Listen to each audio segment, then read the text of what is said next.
Blog Talk Radio. Hello, everyone. I want to welcome all of you back to Ohio Exopolitics. I'm your host, Mark Snider. My guests are Gabriel Sabatini, Ryan Moody, and James Horak. James, are you there? Hi. Good to hear your voice, James. And we've got a couple new guests. Gabriel Sabatini, can you tell the listeners a little bit about yourself? Hey, how's it going?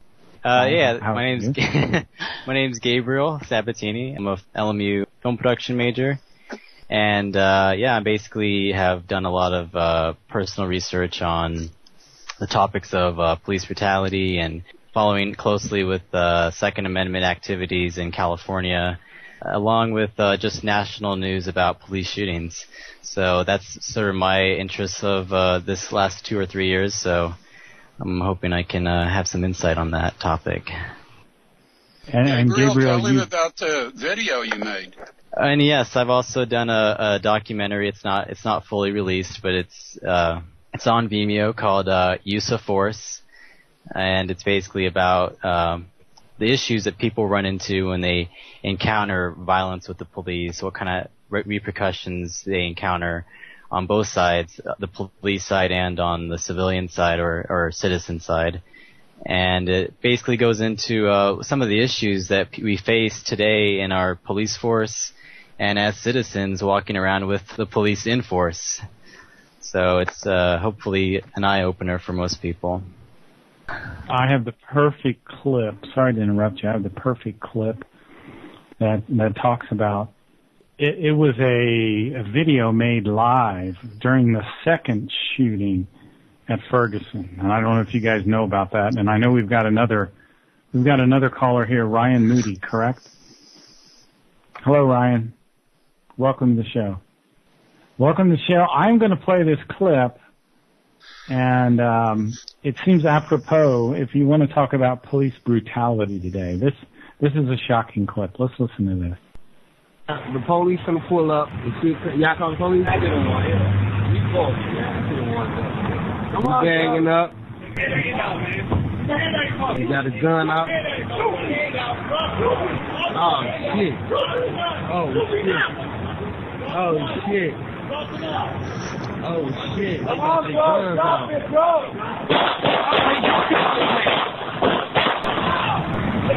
Get it. Oh my God.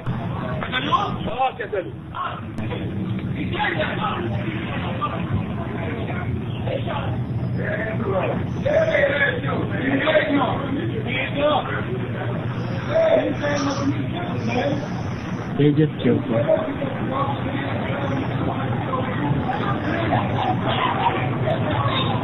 Oh, here we go again. They just killed this man.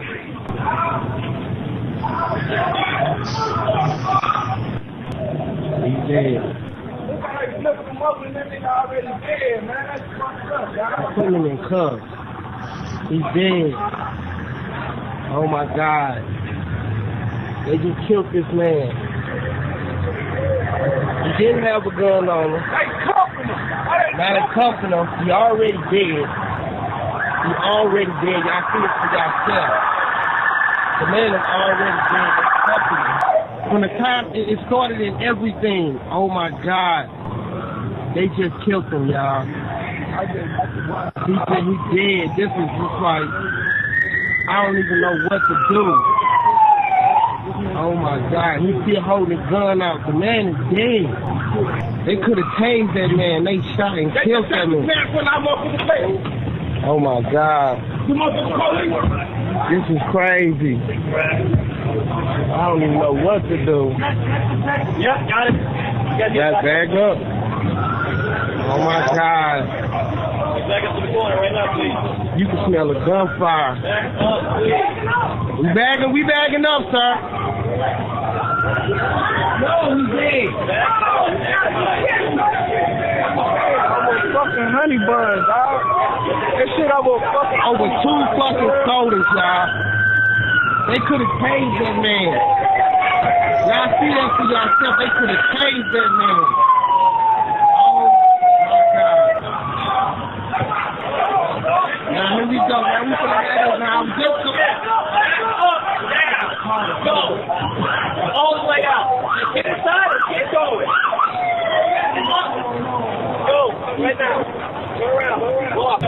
Hey, take it around their card.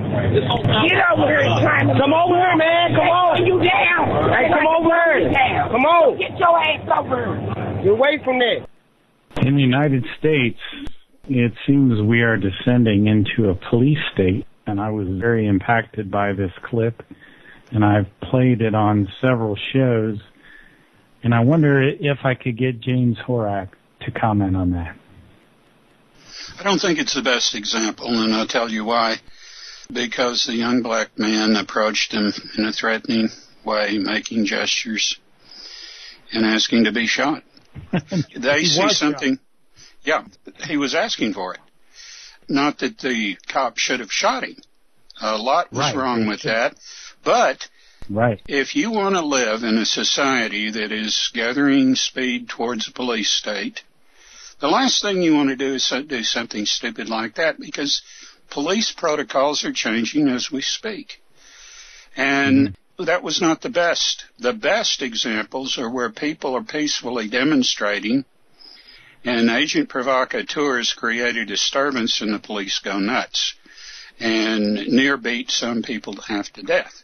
That's a much better example, and we see that every time that there are demonstrations that are touching upon sensitive issues in meaningful ways and are threatening any effectiveness whatsoever. We see that today.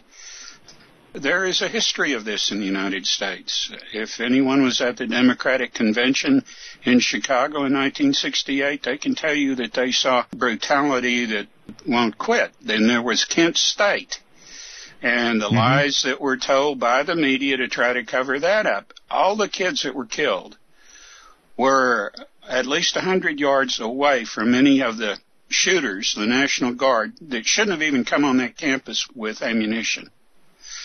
How can you throw a bag of shit, or bag of manure, or bag of human feces, pardon my language, but a bag of human feces 100 yards?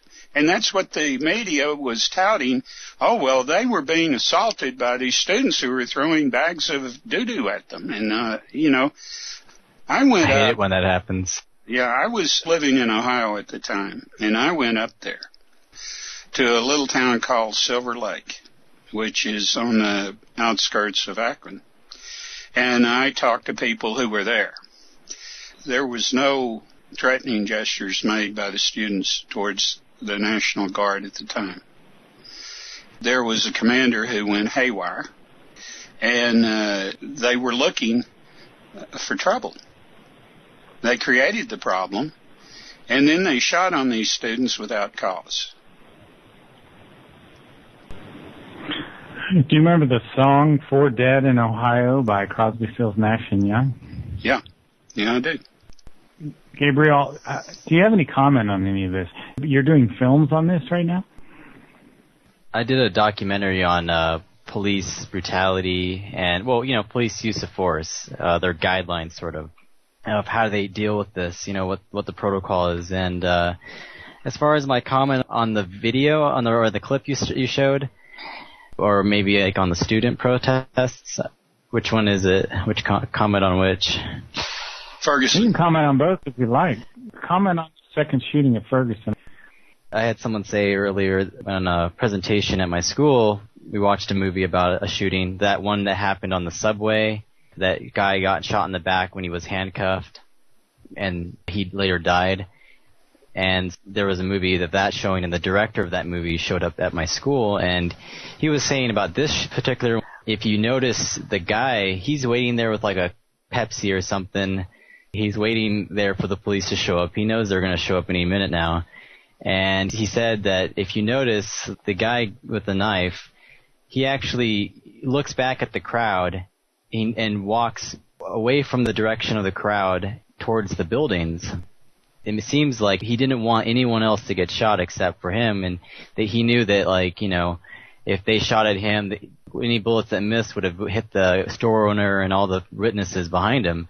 So he said that, even though he was asking for it, as James said, he was one of the only people looking out for any of the other public, while the officers, they didn't change their vectors for where their bullets were going to be shot at. They pointed straight at him.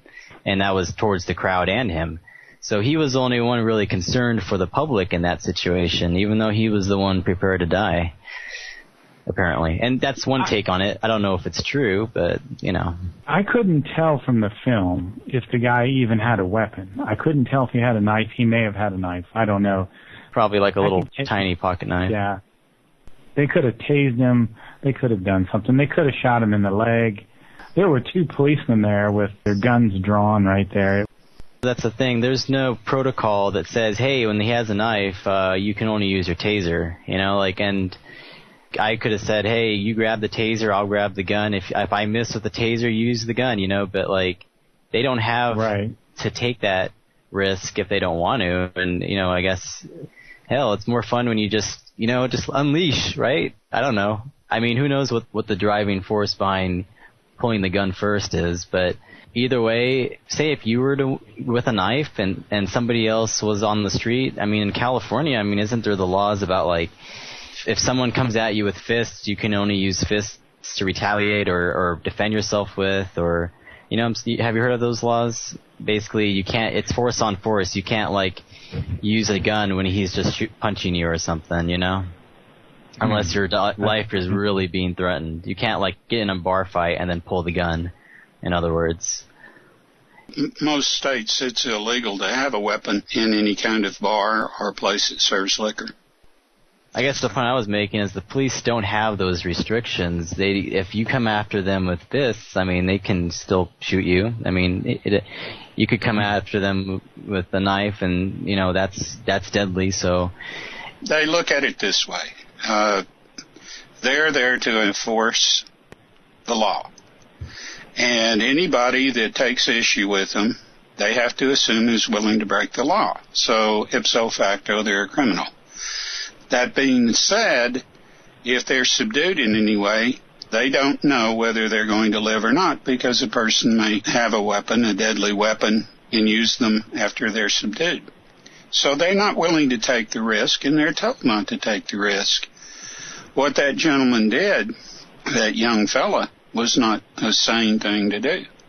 Yeah, I mean, if you have fear for the police, just avoid them.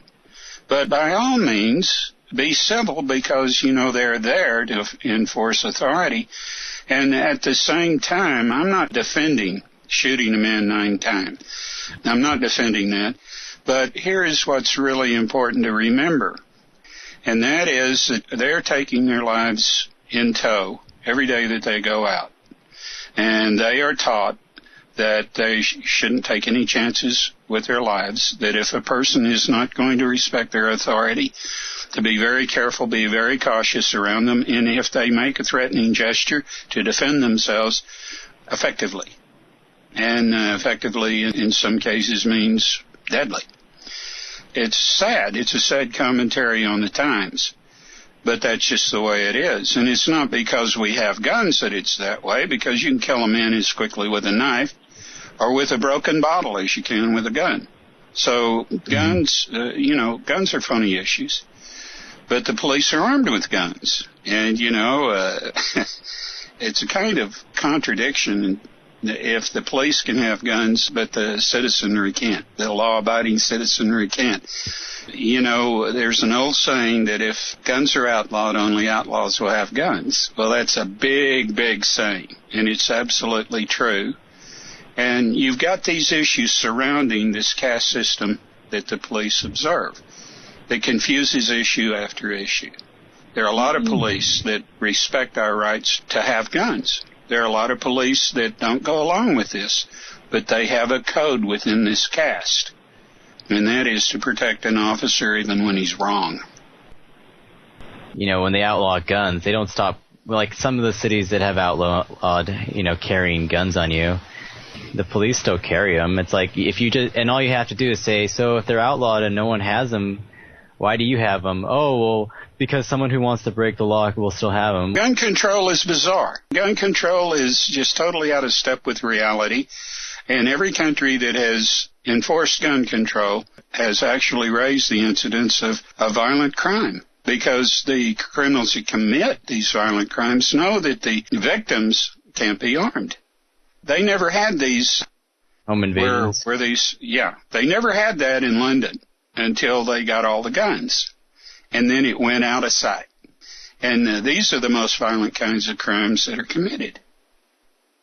So I know and you know that these things that are occurring today are basically in the simple-minded person who are the very ignorant person to convince them that if we do away with guns, gun crime will end. That's not true. Everybody knows that has any experience on the street at all. Not only that, but, some of the laws, and this kind of brings me to the other topic, making sense one way, in one sense, in one political issue, and then making no sense in the other political issues, depending, for example, so they say they outlaw high-capacity magazines, right? Oh, we need to get rid of the high-capacity magazines, limit it to 10 rounds per mag. That way, if somebody wants to go shoot up the local school, they have to reload more, and it will save more lives. And you go, you know what I mean? And then you go like, okay, so let me get this straight. The guy that's going to go blast a bunch of kids away is going to sit there right before he goes out and does this. He's going to say, wait, I better not take my high-capacity magazine because I might get in trouble for possessing this. They're going to blow their head off at the end of that whole session anyways and kill themselves. Do you think they're going to really sit there and go, oh, I better not have this gun, or I better not use this magazine while I shoot all these kids, otherwise I might get in trouble? Does that make any sense? No. And the answer I can come up with is, do these the question I come to is like, if you have one of these lawmakers propose this law, you go, do you really think that's going to work? Think about that right now. And, it's hard for me to think that they actually believe it would, because, you know what I mean? Just think about that right there. It's very simple mental exercise, and you realize it's ridiculous. But, I can only come to the conclusion that maybe those lawmakers really aren't thinking of it as, they're not intending the law to do the effects that they say. It's not really about keeping mass shootings from happening, because in reality, the only laws are all voluntary. Every law that's made, it's all voluntary. We all, crossing the yellow line and going in oncoming traffic, you're voluntarily keeping yourself on the other side of the road and not crossing into traffic. The same goes for these other laws. They're all self-enforced. Nobody, unless there's a guy there on every street corner and in your bedroom every morning looking through your shit, you're not gonna. There's no way for them to enforce these laws. It's all self-enforced, and people that are law-abiding are going to follow them, and people that have nothing to lose, or people that don't care, simply just don't care, are not going to be able to, are not going to. There's nothing stopping them from not breaking it. And some people, I call them the idealists in this world. They think that they can just, legislate all these, controls over people that will keep everything safe. They think that it's a pie in the sky dream that, we're going to end violence, we're going to end crime. Really? We're going to get rid of all crime? Is that even a reasonable ambition? It's a great goal to have, but is that ever going to really happen? We're never going to stop until we end all crime? No one commits more crime than corporate executives and politicians. Guys, let me play a little bit of this clip I have on Sandy Hook, because this kind of fits into our discussion as well. So give me just a couple minutes here.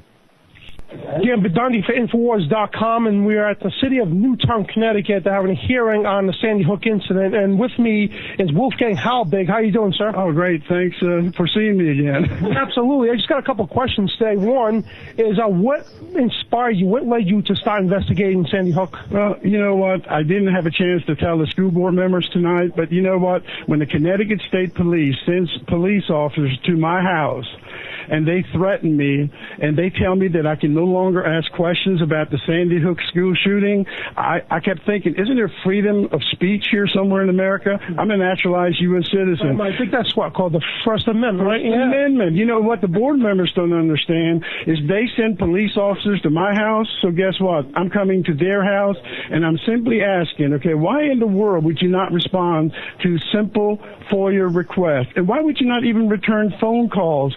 You know, America today, we all have kids, we deserve the truth. And why in the world would you not tell the truth? My name is Wolfgang Helbig. I'm from Lake County, Florida, a town called Sorrento, Florida. I'm a national school safety consultant. For the last 25 years, I've traveled the country. And you look at me like I'm here today to create a problem. That's the last thing I want to do. You have an incident that happened on December 14, 2012. As tragic as it was, it got national attention, worldwide attention. I was one of the first people in my community to donate money to your cause. Let me tell you something, the tragedy strikes in any community, the first thing you can do is give money, because it takes money to heal. What's the biggest red flag in your head with the whole Sandy Hook incident? Well, you know, as I said in there, you know what, when this happened and it unfolded, I reached in my pocket and I send money. Guess what? We all send money. You know, this town collected $29 million from people from all across America because of the tragedy. I'm one of them. It's my pocket. And guess what? As a national school safety consultant, I couldn't believe after a week I'm going, no trauma helicopters? Who in the world is the incident commander who would not request the best medical care? Who would not let the paramedics and EMTs inside the school to treat the children of the parents? Why no trauma helicopters? Why would you not let paramedics, board members, these are your children, and you wouldn't let paramedics and EMTs into the building? You got 27 children declared dead within 8 minutes? Who does this? Who is so great at that job? And guess what? Not one parent has filed a lawsuit. This is un-American. In America, we file lawsuits. I was at Columbine, 14 children who died, every parent, filed a lawsuit. 23 children were severely shot and severely injured. Every parent filed a lawsuit. Why haven't the parents here in Sandy Hook filed a lawsuit? I guess people quoted that there was a big circus coming to town with a bunch of conspiracy theorists, even though this is a direct onslaught on our Second Amendment, but we're a bunch of conspiracy theorists and we don't deserve to be here. Well, and that's what people do. James, what do you think about Sandy Hook? I think it was staged. I don't think any children were killed. And I think that they had a community there, like travelers or gypsies, that they could corrupt. A person doing real estate records found out that many of those people in that town had had their homes paid off a year or so before on Christmas Day. Very strange. Well, you know, I'm not surprised that you can get a group of people to lie like dogs and betray their integrity. Well, they don't have integrity, but they have crisis actors. In many of these false flags, we have seen the same crisis actors with the nose job, a little different, whatever, but we can tell. I mean, they're not fooling people that are paying attention. They're only fooling the people that are sucking on the boob tube with the MSM. Mass media. Yeah. Yeah, the actors are not even that good. You know, they're not even... No. They've had them with respect to the wars in the Middle East. And if you look in the background, you can see buildings, and I'm sure that there are people that can say, well, that's in my hometown. It's just, you know, they underestimate the American public. It's true, they're a sleeping giant when you look at them collectively, but they're waking up. And it's like I said, 2 days without food, and everything will turn around. Because then they've heard what people like us have had to say. And we may still be considered conspiracy theorists, or maybe we're, on the wrong side of their equation. But when they've heard it, it's in there somewhere. It's in their skull somewhere. It's going to snap together when they go 2 days without food, because they know there's no reason for that. No reason unless it was intended. Amen. Oh, go ahead, Gabriel, if you want to comment. Oh, that was Ryan. No, you go without food and water, nothing motivates someone quicker than that. Yeah. And what I see as an epidemic in, the sleeping giant is outrage without action. And you have all these people who sit back and pretend to be outraged and yet do nothing about it. I think we got to fix that epidemic as well. It's just an epidemic of people being angry without doing anything about it, and they'll just text about it, like everybody's so used to indirect confrontation. Nobody wants to be confrontational ever. And then in the end of the day, they're just talking shit. They're not doing anything. Like, even in my the longer I live, the less I pay attention to what people do or say, and more to what they do. Actions, I pay attention to people's actions. And what we see is when you don't do something, like when it comes to any sort of bad behavior, when you let it go, let it happen, and don't put a stop to it physically, or actually do something about it, it's the same as saying it's okay. You become an enabler of the problem. It's like that with alcoholics, narcotic abusers, people like your dog. If your dog's barking and you don't do anything, the dog's just going to always bark. And people need to correct. I'm a strong believer in negative feedback when it comes to things that you don't like. When something happens, you have to act right away. You have to do something right away. If the dog shits on the carpet, you don't beat the dog a week later and then expect it to not do it again or something. You have to take care of the situation when it happens right away. And people tend to delay it, and then they don't, or they just tend not to do anything, and then the issue is never corrected. That's the only thing that was good about Ferguson is right away people were out there in the streets, and everyone can have a clear line of consequence. When you do this happens, and when somebody does this happens. But if this happened a week later, you might not have seen even the same police response. But the police in Ferguson were ready to go. They were ready to rock and roll. They were like, oh yeah, you want to complain about it? Well, we're going to come out there with force.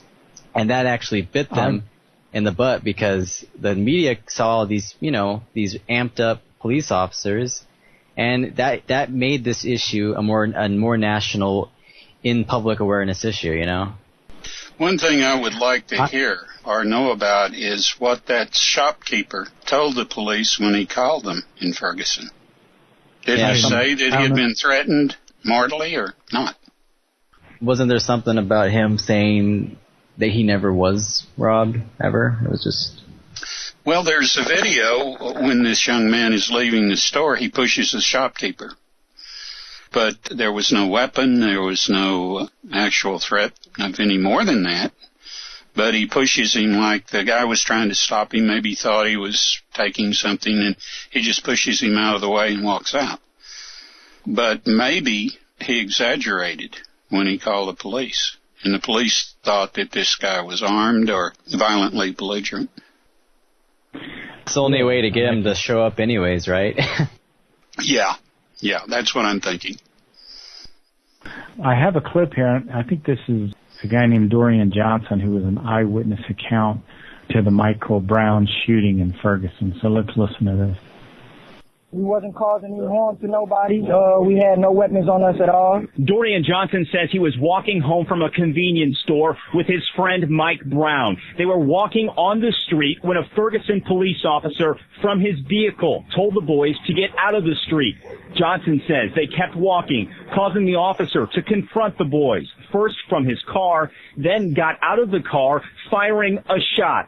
Johnson says him and Brown were scared and ran away from the officer. He shot again, and once my friend felt that shot, he turned around and he put his hands in the air, and he started to get down, but the officer still approached with his weapon drawn, and he fired several more shots.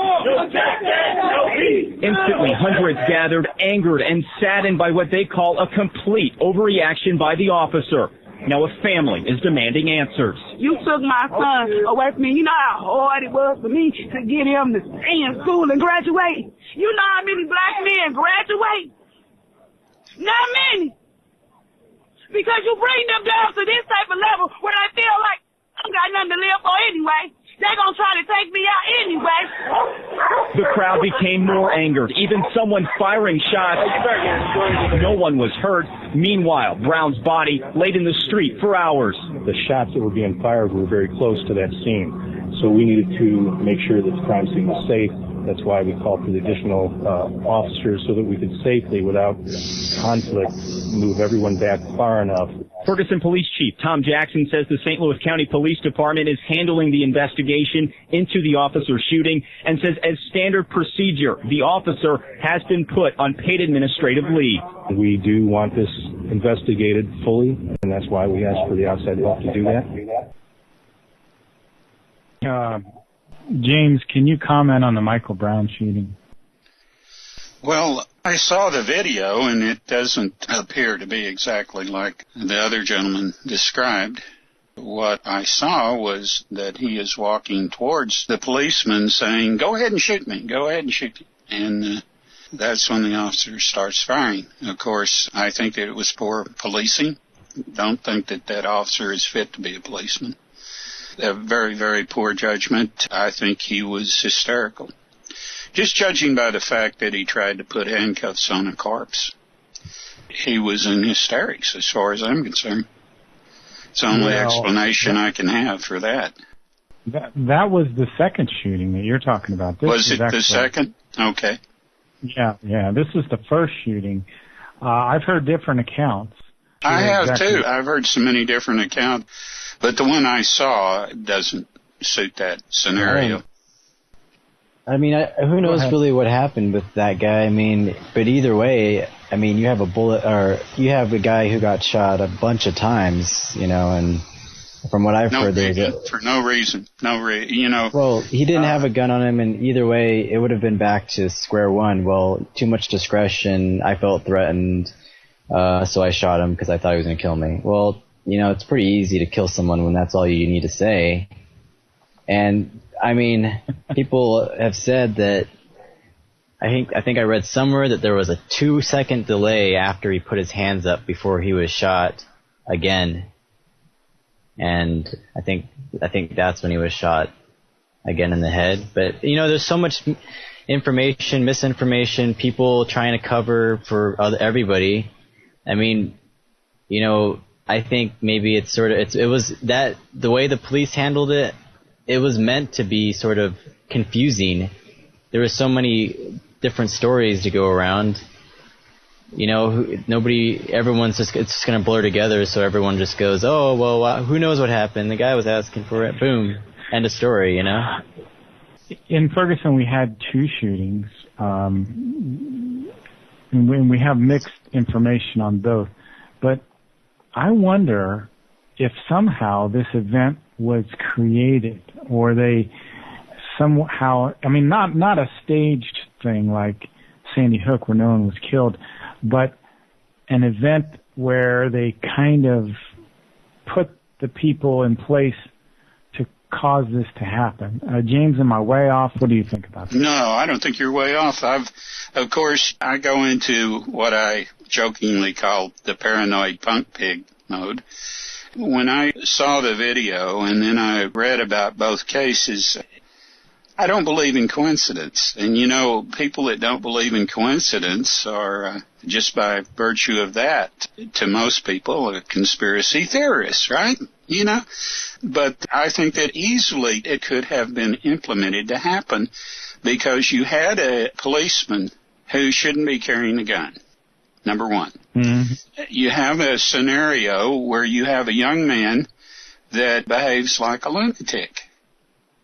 He really did. Now, I don't know about the Brown case, but the case that I saw the video of, the young man, he didn't behave violent, but he went out there and he was making gestures that anybody would think of as, what the hell is he going to do next? If I had been a policeman, I would have put my gun away. I would have put it in the back of my belt where I could draw it, and if I really needed it, I would have put it away, stepped back, and said, stop where you are. Don't advance any further. Right. But he didn't. Right. Now, I don't see anything wrong with that stance. I see nothing wrong with it. Yeah, it was very hastily escalated, it seems, by every account. I mean, you had someone that was behaving in an unnatural way, but you had, on the other hand, you had a policeman who became, to my thinking, hysterical. Yeah. The fact that he tried to put handcuffs on a corpse, you know. Right, exactly. Are the powers that be trying to create a civil war in the United States so they can bring in martial? Yeah, they've been trying to create a civil war between blacks and whites. It hadn't taken. For all the glop that the powers that be, the elite, spout, they are very racist. They take jabs at low-income people. They consider homeless people vermin. They have an answer for everything, and usually that answer is, well, you're a useless eater. This rubs off on some of their minions, and they are trying to institute this way of thinking into the police and the military. They're trying to dehumanize these people the same way they dehumanize their young. I have another clip. This is a clip of the police firing tear gas at the protesters in Ferguson.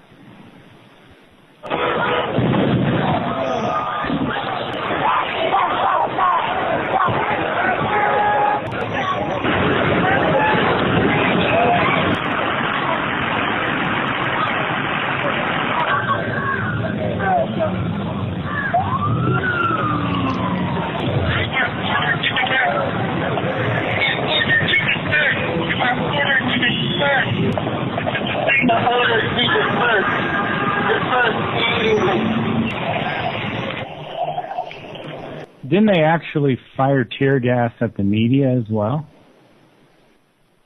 Oh, they'll fire tear gas at any witnesses that they don't want there. Anyone holding a camera. Yeah. Oh, yeah.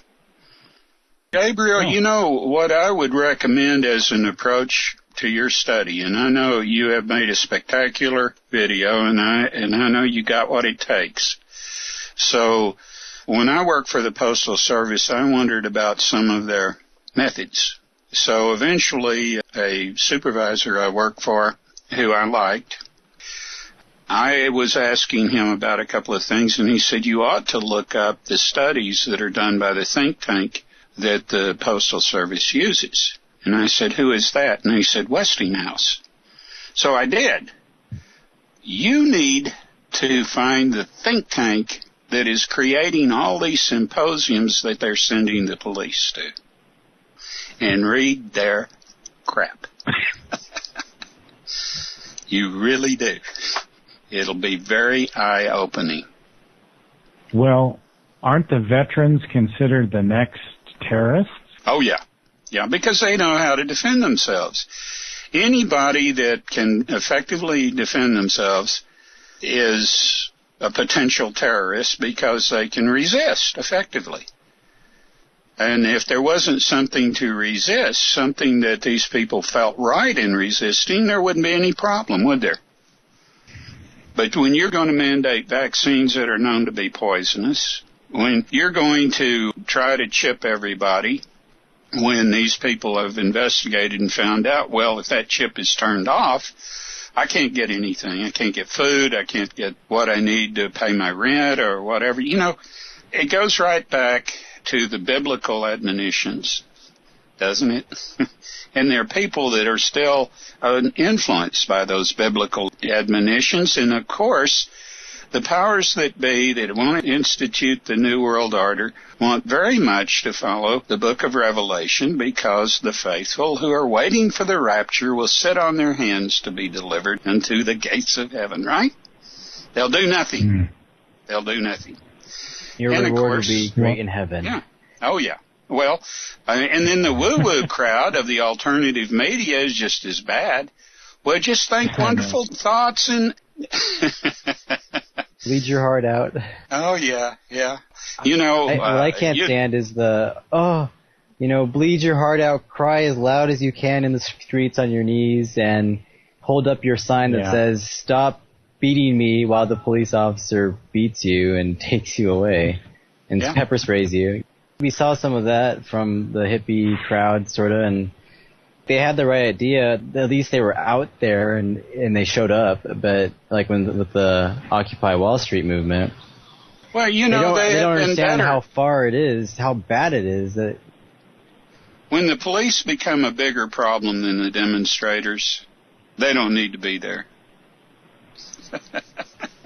The problem is we're at this crossroads where there's this, well, I think this kind of touches on the list of topics I have, but it basically goes into the fact that, we have this system that we're supposed to be able to work within to appeal and change certain things. But then people that fight the good fight and do everything legally and try to get everything changed through legal means, it's like a merry-go-round. It just spins faster and faster until people just get thrown off, and they run out of money for lawyers, or they just run out of energy to keep appealing some certain law or something, And eventually you find, like, they had the same thing happen with the school systems. They can't fire any of the teachers, that even if the teacher has, like, almost assaulted a kid, unless they get arrested, they can't fire them because of tenure, And people find is that this system, like with the school system, it's set up more to make sure that all the adults get along within that system, within the school system, make sure that they all have job security, they can't be fired, and everything has to go through a bureaucracy to affect change. If they want one thing, they say, hey, we want more money for schools, and it goes onto 5 people's desks before it can ever get approved, and by the end of it, you get a totally different request than what you put in at the beginning of the system. And what I've come to the conclusion is, I think the police force is set up in a similar way. I just came to the conclusion that this system, what if it's just not designed to work ever? What if it was never designed to work? What if it was just meant to impede progress, keep things from changing, keep things the same? If it's just meant for you to kind of like jump through the hoops and keep you busy while nothing gets changed and eventually you drop off anyways. I think the system was never really meant to work in the first place. It was never meant to work to serve the people. Well, and I feel like these Occupy Wall Street protesters are at that crossroads where their good fight, it's reached its limit. Like, you're at that limit where just talk and just talking is going to be done, If the powers that be, in their talking head, President Obama, are willing to talk about World War III, why would they not talk about revolution? They're stirring the fires of revolution. Mm-hmm. And if you understand what revolution is, and I often refer to a man who was living in the Russia before communism, Pyotr Kropotkin, Prince Pyotr Kropotkin, who wrote Memoirs of a Revolutionary. And what he said has rung very true with me through the years. He said, ideology does not make a revolutionary. The police make a revolutionary. And he was right. We're talking about police brutality, and we've also kind of gotten into this whole notion of the New World Order, which James brought up. I have this very interesting clip where Lieutenant Colonel Ralph Peters talks about Putin, and he says that he thinks Obama does not believe in this country. The bottom line on this is Russia has a real leader. You may not like him, and I don't, but he is brilliant and ruthless. He has clear goals, and he moves straight toward those goals. The West lacks a leader.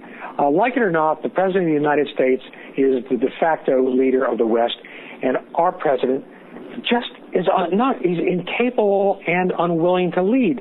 The weakness is phenomenal. Now, we are not as weaker than we were in the Carter years. I was in that military. It was pathetic. Our military today is the best in the world, best in our history, although Obama wants to dismantle it. We're also immensely wealthier than the Carter years. The problem is that as a president, Obama is far weaker than Carter, and he's probably the worst president we've ever had. He is a man who is incapable of making a hard decision. And by the way, one other key point. Vladimir Putin believes in Russia. He believes in Russia's destiny, its mission. Obama does not believe in American exceptionalism. He does not John, believe hang on. Hang on. That is a powerful commentary. KT gets the last word. Yeah, I think he's absolutely right. James, does our president believe in America? He is a new world order tool, and they wanted to destroy nationalism and put everything in the world in the hands of a corporate dictatorship that is based on a feudal, totalitarian model. And if you don't believe me, all you have to do is research the Trans-Pacific Partnership Agreement, which Obama backs. Now, a lot of people have a hard time imagining a president of the United States not finding his own destiny and his own sense of authority and relevance over power to be synonymous with the goals, aspirations, and success of his nation. But that's not why Obama is in there. Obama is in there to destroy all of that, and he's doing it. Just like Gorbachev destroyed the Soviet Union, Obama is going to destroy the United States. Is Obama's real name Barry Soetoro? Yes, it is. He was born in Kenya.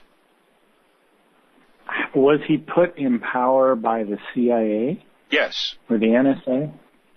No, the CIA. CIA. So, do you consider him a CIA operative then? No. Bill Clinton, when he was at Georgetown, was a snitch for the CIA. Doesn't make him belong to the CIA. It just means that he'll align with the CIA over most of their goals. If you want to know, for instance, what Bill Clinton is, it's very easy. He had a mentor. And the mentor, when he was at Georgetown, was Carroll Quigley, and he owns up to that. Now, Carroll Quigley was a trilateralist who wrote a book. The title of the book is Tragedy and Hope, A History of the World in Our Time. And this book is an analysis, basically, of why trilateralism is necessary to determine and rule the affairs of the world. Now, everybody talks about the CFR, the Council of 300, the Bilderbergers. You don't hear too much of the Trilateral Commission, and they're the core of it. Are our presidents chosen way ahead of time? Yes, they're tailored. Now, I'm talking about since JFK. They made sure that no one would get there that had the inclinations, the scope, the brilliance, and the integrity of JFK. So what do? They find somebody with a character flaw that they can control them through. With Bill Clinton, it's obvious what his is. With Barry Soetoro, it is obvious what his is. They could bring him down any time just by revealing that he is not eligible to hold office in the United States. So they have him. It's a blackmail card. So are our elections kind of a farce then? They're controlled. This was determined in the runoff between Gore and Bush. There was a lady that found out that there was a area in Florida where the votes gave Gore a negative amount. Now, that can't occur, honestly. So she began investigating the people and the machines that were used, and she found out that the smart card that's used in the die-bolt machines can be hacked. And so she got the funding from private people and got some computer specialists involved, and they determined it could be, and they demonstrated it. There were Senate hearings over this, and they brought Diebold up on it, and they said, hey, this is bad. And Diebold said, well, we'll fix the problem. Just keep letting us use our machines. And they did, like it never happened. Promise it won't happen the next election. Yeah. I swear. Yeah. Oh, yeah, I promise. It's just like the corruptions that went on in Scotland over the referendum they had elections for. And they're having a lot of trouble now because, the Scots are not a people to play games with. They're very independent thinking people. The Crown made a big mistake sending its minions in there to corrupt that electoral process and then to use their thugs to come in and try and cause trouble, which they did, and they're doing now. So what you have is you have a power system that has gone nuts. They've gone nuts in England, they've gone nuts in the United States, and I sort of agree that you wanted the power behind Obama. It's the throne of England. You said something really interesting there, James. We have a power system that's gone nuts. And it's really interesting, this whole chemistry that you and I get going, because, like you said, there's no coincidences. I just happen to have these clips. It's not like I planned this all out. I want to play a physicist named Richard Seed, who's saying that we're going to become gods through transhumanism. And then after this clip, James, I want you to comment on transhumanism. Here you go. This is so bizarre. Just a second. And, by the way, it's not nice people that run it. It's an artificial system like fractional reserve banking and derivatives and high-frequency trading meant to scam you and end the free market as we know it and create a monopoly. One system, one unified, hellish collective with engineered food, water, everything. I mean, it's just a whole new world. The globalists want to be God. They want to control the universe. Human cloning researcher Richard Seed, he says, when the shift hits the fan, I will be God. And that's what Ray Kurzweil, all of them say. We're doing this. You're not going to stop us. And you're going to become one of us if we even let you, or we'll sit on you like a bug. Here he is saying, I will be God. I will be God. We're going to become gods. Period. If you don't like it, get off. You don't have to contribute. You don't have to participate. And if you're going to interfere with me becoming God, we'll have big trouble. Then we'll have warfare. I mean, this is who these people are. You interfere with me becoming God, you're going to have big problems. You're going to have warfare. You know, people on like Major General Stubblebine, former head of Special Forces and you name it.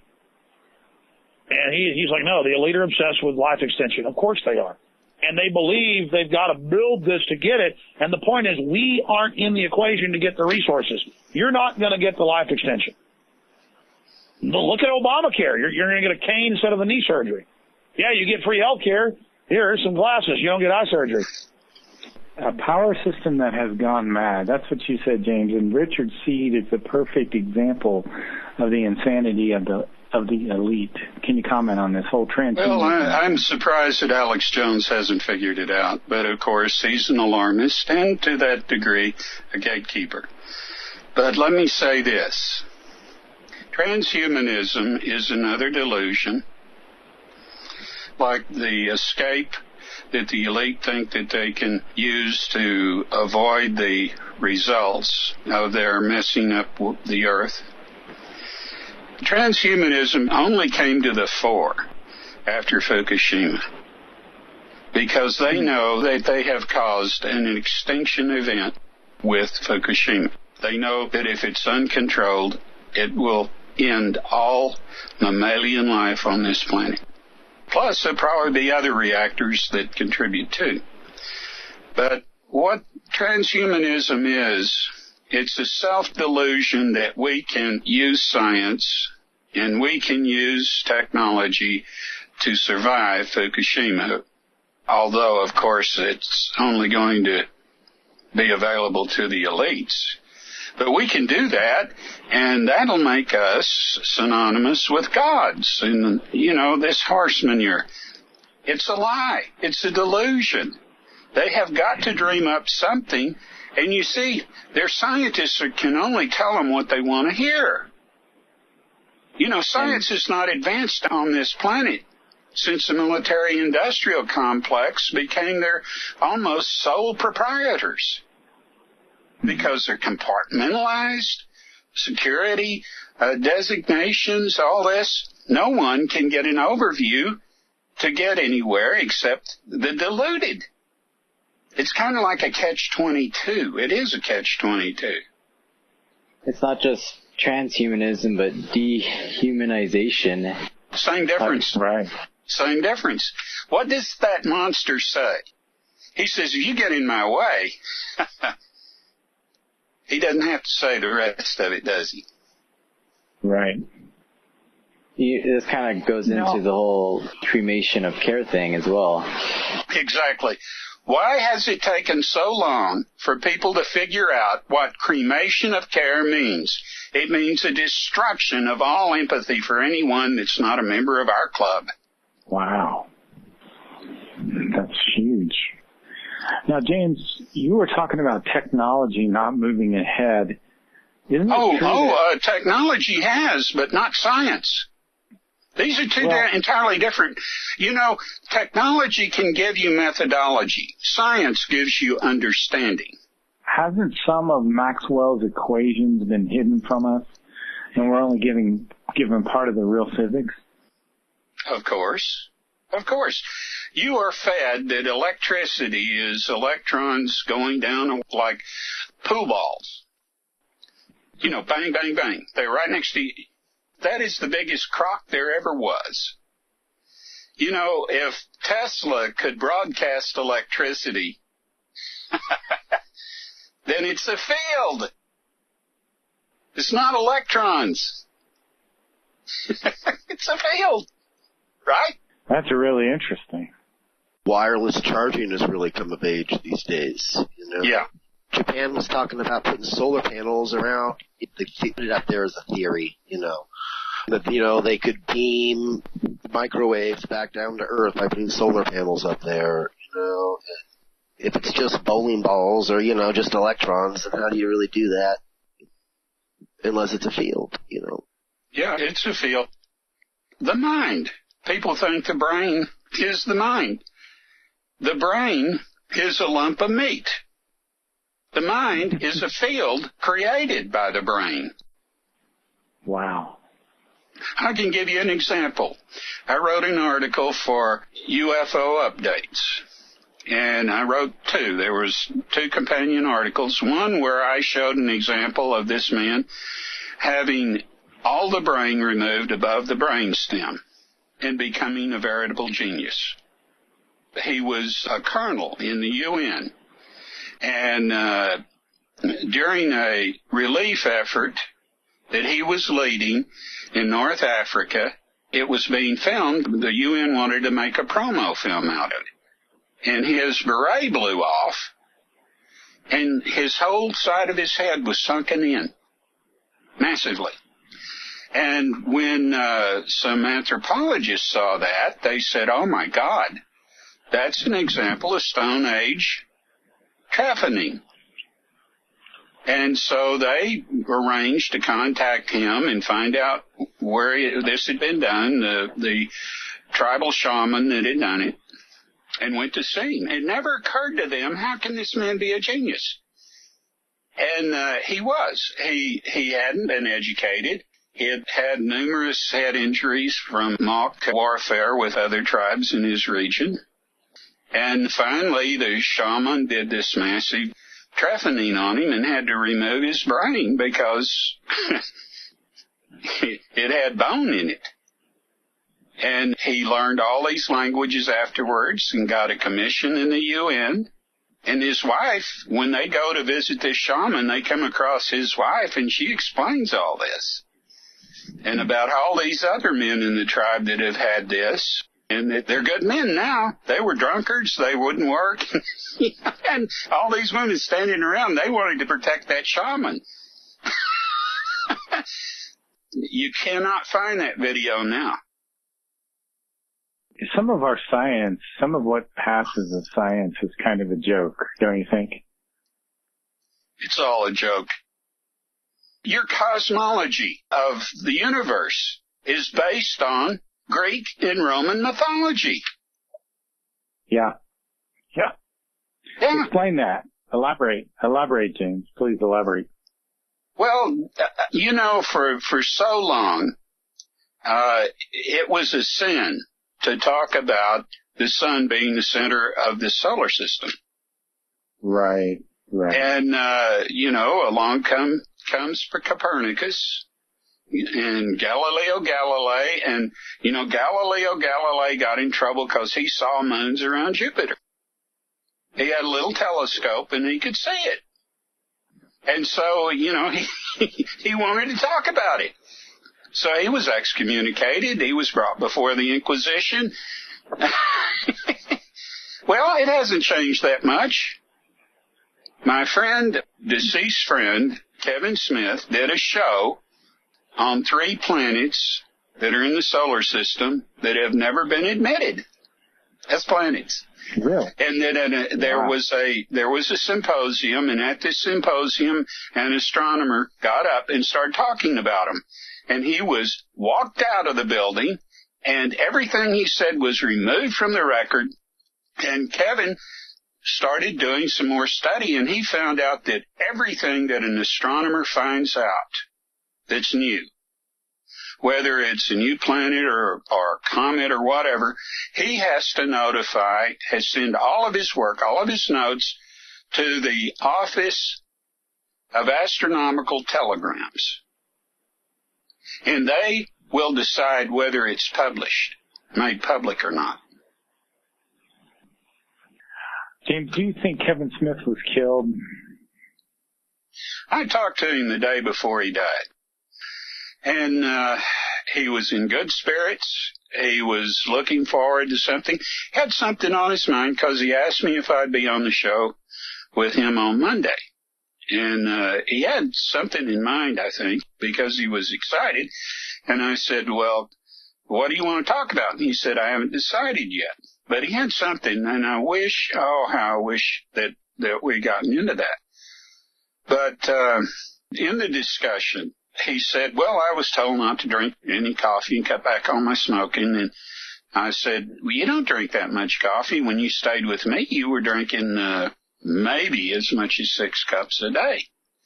And he says, well, I normally drink 5 or 6 pots of coffee a day. And I said, Kevin, you can't get away with that. My goodness. Yeah. Oh, yeah, that's what he told me.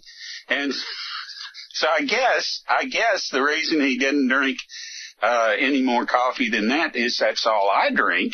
And since it was my place, he felt like he shouldn't pig out. We were talking about other planets in our solar system. I want to play just a short, it's a longer clip, but I'll just play a little of it. It talks about Kepler 22b. Now, they've discovered a whole bunch of Earth-like planets that they're not talking about on the mainstream. You have to go searching for these things. So I'm going to play a little bit of this, and then we'll discuss it. On December 5th, 2011, the Kepler science team announced that they had confirmed a planet, roughly the size of ours, in an orbit around a star very similar to the Sun. What's more, the distance of this planet from its star was perfect. It wasn't too close, and it wasn't too far away. If this planet were the Earth, life could live there. Its name, Kepler 22b. So, James, is there life out there? You know what that planet is? No, I don't know. It's your primary timeline. Okay, now we're going to go down the rabbit hole. Please tell us about the primary timeline. Well, the continuum was disturbed when Napoleon went in the Great Pyramid overnight by himself and he was interfered with, and the chip was put in his head, which was a Generation 4 Clipper chip made by Motorola, which had just been perfected in September of last year. Now now my brain is twisted up in a pretzel. So a chip was put in Napoleon's head during Napoleon's lifetime, but the chip was just finished last year. That means somebody's traveling in time, right? That's right.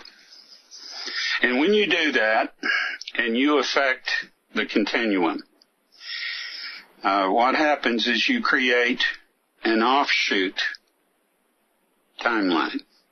And we're in it right now. Now, this is not good news, I don't think. No, it's not. But let me tell you something. I tell everybody that if they have trouble getting their mind around that, to do one thing. Get a software program that will give them a fix on the sky at a specific time at any location on Earth. And type in your location sometime at night, get a fix on the sky, go outside and look at the sky, and the way it's supposed to be, it won't be, at least 2 times in 1 week. At least. So this Kepler 22b is the primary Earth, and we're kind of a secondary Earth, another timeline? That's right. So we're living in a different space-time configuration than the real Earth. Yes, you are. I call it a partial manifestation. You're an experiment. Oh, that's comforting. Are we the only different space-time configuration, or are there many different space-time configurations in our galaxy? No, it gets cleaned up when something like this happens. You have a split consciousness, which is unique. And it was important to determine whether or not that is survivable, whether any culture, any civilization can overcome its aberrancy, which you have, to erect a stable, non-suiciding culture with any longevity. And so far you failed miserably. And this is your 7th try. So this timeline will get cleaned up, you said? What does exactly that mean? Well, Stephen King wrote a book, and a movie was made out of it. And the only sense that it makes is the cleaning up of a secondary timeline or an offshoot timeline. Do the electromagnetic vehicles that we've talked about before, do they clean up these other timelines that really shouldn't exist like ours? I am not disposed to give them a violent or threatening disposition, but their energy is used for that. So I'm kind of treading on areas where you're not really allowed to talk about too much. I'll talk about anything. You're so close to the turning of the road, I'll tell you anything you ask. I know that our 2 guests probably think I've gone off into Never Never Land. And because, they are probably not familiar with any of the things that I've said and done on other shows. Well, they can certainly look up your EMVS info. Is it emvsinfo.blogspot.com and catch up. So would it be possible if we go into maybe more of the SWAT? I was actually other topics I wanted to get into, which was like SWAT raids and our monetary system.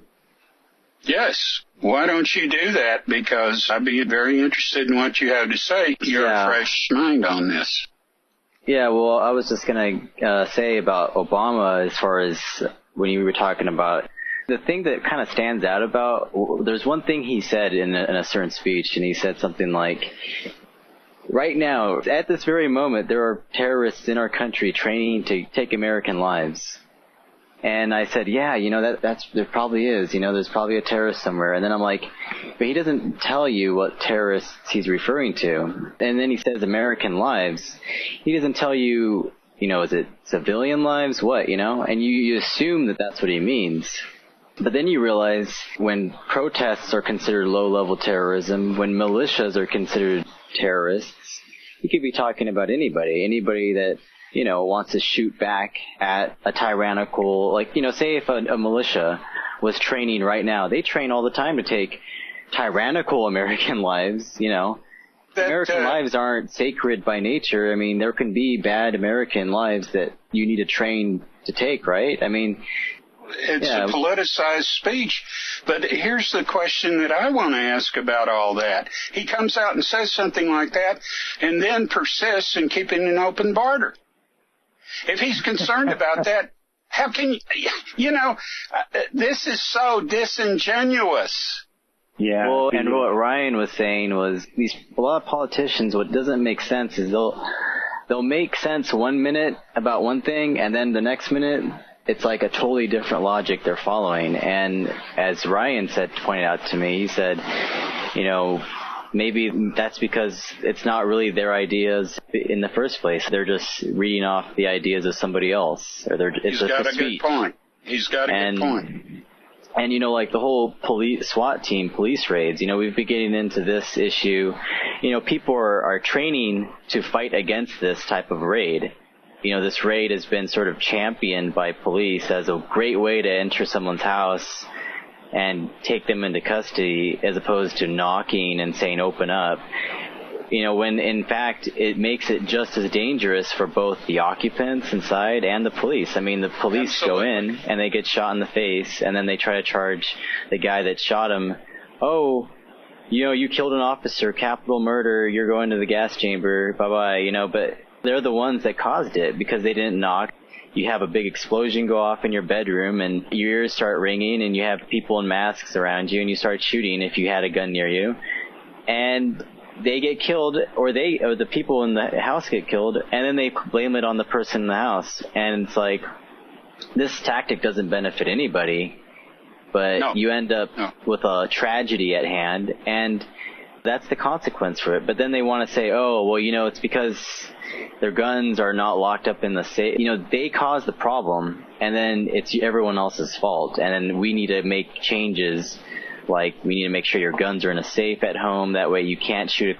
That way we can conduct these raids at minimal risk in case you are but then again, that goes back into the law-abiding citizens and not law-abiding citizens. And then I guess the other part of this whole thing I was really wondering about was the monetary system. I think Ryan, he hasn't really talked very much, but I invited him to talk about the monetary system, where our money comes from. Maybe you can ask a few questions for him.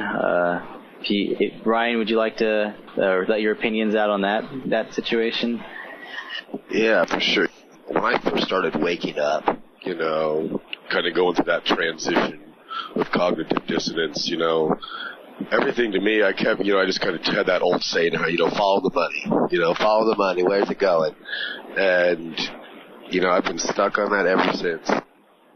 And like the whole Ukraine thing, everything always comes back to money, doesn't it? How do you get a militarized police? Well, you gotta pay for it, you gotta give them old military equipment, Well, and I've said this before that, they were talking about getting rid of guns in LA and Los Angeles. They don't want people to have guns, or personal protection, in other words. And I can only say is like, well, what if that's just so that they are more dependent on, that way they can inflate their budgets for the police force more and get more money. That way, because if nobody can take care of a problem themselves, everyone has to dial 911. Well, you need more people. You need more police officers on the street. You need a bigger police force, not a smaller one, if they're all depending on you for their lives. And, that comes down to money too. I mean, you can only do that if there's a need for more police. And if there's not a need, you can't do that. Well, if nobody needs police to take care of them because they're all armed or prepared, then the police goes bye-bye. They don't want that to happen. I mean, I don't think they would.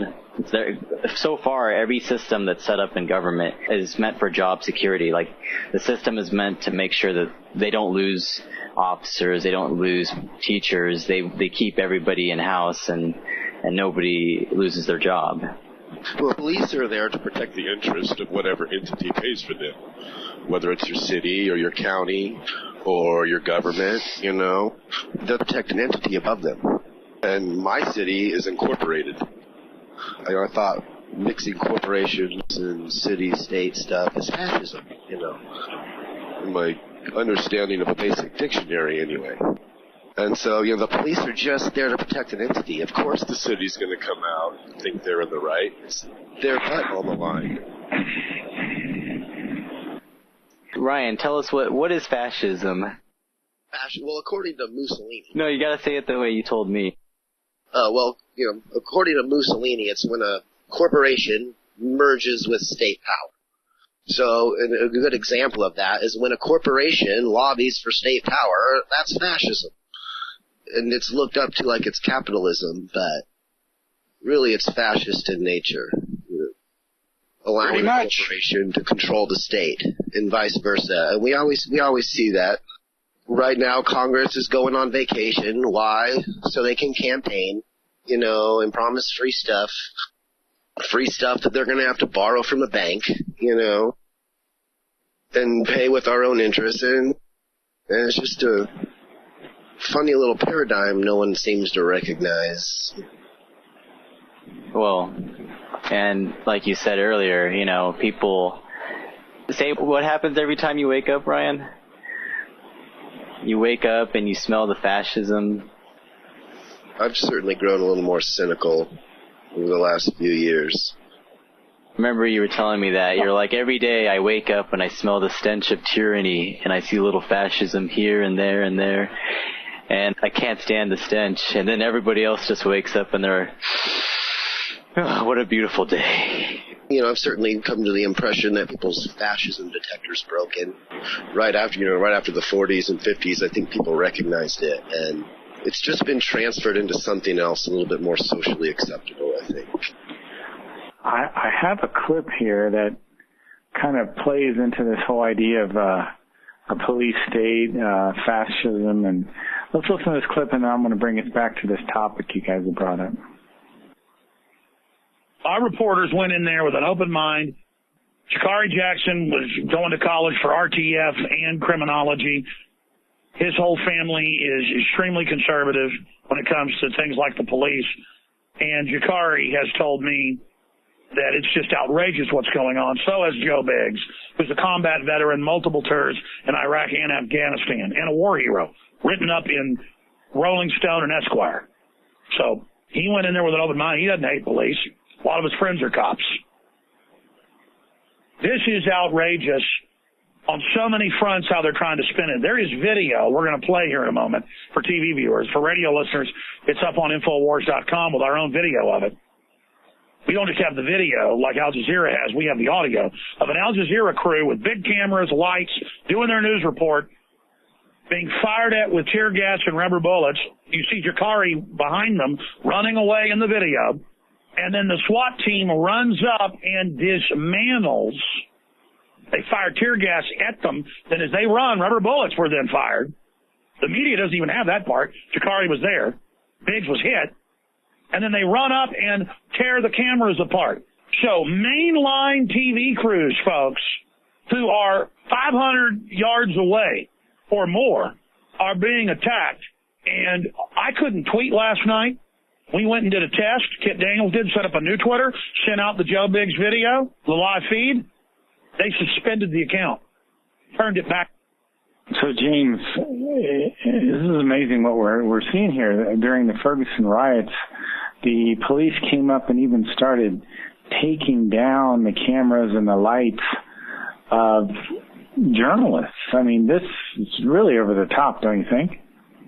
Well, it plays into this being a staged event. Only, you know, unlike the Sandy Hook, people were killed. Well, how do you condition people to accept police brutality in a police state? You get them accustomed to it. Let me ask you guys a question, all of you. Wherever you live, do you ever experience going out on the road and having a lane blocked off? You get up to the point, there's a traffic jam now, but you get up to the point where these warnings no longer apply and it's free to travel, and there's never any reason for the lane to have been blocked off. Have you experienced that? Oh, yeah. Yeah. You want to know what that is? That's regimentation. Regimentation. Get you used to being put in a line so you can be dealt with and your ID taken and step out of the car. We're going to put a chip in your head. Yeah. There is one expression I'd like to see you look into, Gabriel, and that is social engineering. Right. It's a field in itself. We finally have had the monsters admit that geoengineering is going on. Finally, after 25 years of chemtrails. Next, they'll admit social engineering. Well, yeah, like the whole DUI checkpoints. I mean, nobody likes a drunk driver. I sure don't, especially when they plow into you at 50 miles per hour. But people were saying about the police, it's like, yeah, you're doing this now, checking for drunk drivers. But next thing you know, they're going to be checking for, your paperwork, all this other stuff that could lead you into, that might not be about public safety at all. It's just about, like public order and policy, They take somebody's agenda. They're conditioning, though, the police to get used to doing these types of things, Well, they take a group like Matt. These are women, mothers against drunk driving, and they have a legitimate purpose. But any time that a group falls into a single-mindedness agenda, where no concern, no finer inspection of an example or whatever is, they're just fanatic. They take them and they use them to take more of your privacy, more of your rights, and more of your freedoms away. You saw that with, wasn't it the feminist movement against domestic violence, and then that kind of sparked the whole campaign against, it started prohibition against alcohol. And well, that wasn't feminism, that was suffragists. Now, originally the suffragettes were after the vote. They wanted the vote for women. They absolutely should have had it. I would be with them 100%. You would too. But when they got to going and they got some political power, some clout, they sold out for prohibition. Yeah, but wasn't there they were against domestic violence? The husbands were getting drunk and beating up. They blamed it on demon rum. Yeah. They blamed it on demon rum. Well, it's true we are not at our best when we imbibe. None of us are. However, there are brutes that don't need to imbibe to be brutes, right? Yeah, right. Take my ex, for example. You had one of those, huh? I had a violent wife once, too. It's okay, James. We've all had to run in with a brute. Yeah. You brought up something very important there, James, weather modification, chemtrails. I want to play just a short clip on that. This scientific dictatorship admits in their public documents that they've studied all of that and they've built a scientific dictatorship so people can't get out of it. This guy recently declassified chemtrails, and it made almost no news, and said, yeah, we've been spraying you with barium salts and aluminum dioxide. What do you say to that? What is the chemtrails? What's the purpose of the chemtrails? Is it weather control? Yes. He says geoengineering or terraforming to save us from global warming. There's certainly a difference in the way the clouds look. If you look at some clouds that are way up high, some trails from jets, it's like they dissipate. They're in the air like they always have been, and then as the plane is moving, you can actually see them dissipate. But then you have these other ones that, like, they linger and they spread out and they literally become clouds. In L.A., they're everywhere. You know, I don't know what that is. Honestly, I have not looked into it. Well, the incredible thing is scientists that were outside the government did test it, did look at it. They said it's barium salts. How did they test it? They went up in the air and scooped it up? Yes, they used aircraft and also got ground samples. And they said this is barium salts, aluminum dioxide, weather modification, nuclei. They declassified some of it 5 years ago. I got Ben Livingston, the father of weather weapons, on. Then, 8 months ago, Holdren, the White House science czar, gives a press conference and says, we've been studying it, and it's aluminum dioxide, barium salts. We're doing it to save you. And it turns out a guy got a Nobel Prize in '92 for developing it. Anyway, James, we've only got about 4 minutes left. Can you give us a quick rundown on chemtrails? They're a delivery system. First of all, they don't do anything about moderating weather, moderating sunlight. They did quite the opposite. And I'll show you the proof of that. In the last 3 years, we have had more and more of the white light. It's been killing trees, it's been killing ivy, everything, all over the country, all over the world. Why? Because the chemtrails kill a microscopic bacteria that helps filter the sunlight. And we are getting white light instead of the yellow light we used to get. The more white the light is, the more full spectrum it is.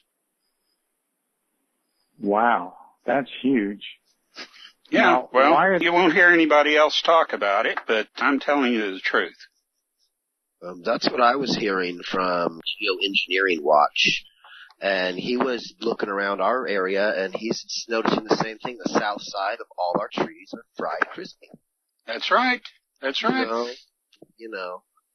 Well, you know, it would seem to me that if the monsters were really interested in improving the quality of life on Earth, they would have done something about Fukushima. Right? Absolutely. We only have a few minutes left, right? Maybe, Bryan, do you want to say something? Yeah, Bryan, maybe you should talk about silver or yeah. Right now, you know, I'd say the greatest threat to humankind right now would have to be the derivatives bubble. I know most people don't know what that is, you know. But yeah, I do. You're right. Everything is a derivative of everything else. The U.S. dollar, where does it get its value from? Well, it derives its value from every other dollar in existence. So, you know, if they print too many of them, the value goes down. So everything is a derivative. And the petrodollar can't be propping it up anymore, can it? No, well, that's what we're going to go to war for, you know, honestly. Yeah. That's how they're going to prop it up. We're going to go to war. And that's going to keep Ponzi scheme alive for a little bit longer. They'll use their classic problem reaction solution. Set you up, let you grieve in it for a while, and then magically they'll have some solution that fits their agenda. And quite frankly, they're really brilliant at pulling it off. You know, we got to give credit where credit's due. Okay, folks, that's the show. I want to thank Gabriel, I want to thank Bryan, Ryan, and James, of course. All right. Well, I really enjoyed these young men. Fresh minds, fresh thinking. Enjoyed them tremendously. Excellent. Thanks, guys. Welcome.